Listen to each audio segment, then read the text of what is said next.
আমরা শান্তিপূর্ণ প্রোটেস্ট করতেছিলাম এখানে। পুলিশরা আমাদের উপরে প্রথমে পুলিশরা আমাদের উপরে অ্যাটাক করে, এরপরে ছাত্রলীগ যুবলীগ অ্যাটাক করে, এরপরে ওপেনে ফায়ার করে পুলিশ এবং ছাত্রলীগ যুবলীগ ওরা পিস্তল পেলে ওরা ওপেনে ফায়ার করে। এই পাওয়ারওয়ালা পেলে মাগুরায় যত ছাত্রলীগ যুবলীগ আছে অ্যারেস্ট করার জন্য আমি সরকারের কাছে, আমি আর্মির কাছে রিকোয়েস্ট করতেছি, দেখেন ছাত্রলীগ যুবলীগ কী করেছে মাগুরায়। ওরা এই ঝামেলা আমাদের সাধারণ জনগণের উপর দিতে চায়, এই ঝামেলা আমাদের সাধারণ জনগণের উপর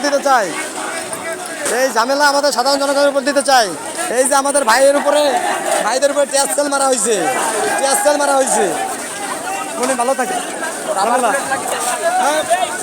কি লাগিছে রাবার বুলেট মারিছে।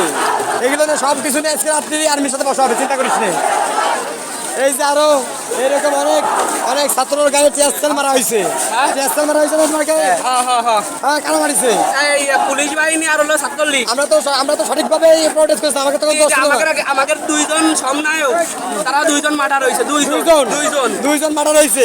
আজকে রাজপথ ছাড়বো না, কেউ রাজপথ ছাড়বে না। আমাদের কি কোনো দোষ আছে? না, আমাদের কোনো দোষ। আমরা ছাত্র, আমরা আন্দোলন করতেই পারি।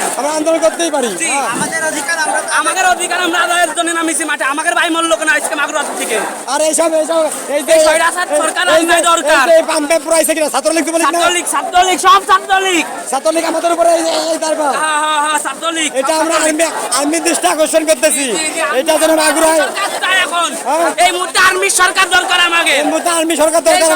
আমাদের সব শেষ হয়ে যাবে, সব পুরাই দিবেন এরকম। আর পুরাই দিয়ে বিএমপি জামাত শিবির স্টুডেন্টের উপরে এই দোষ চাপানো হবে। এটা হচ্ছে শেখ হাসিনার একটা খেলা।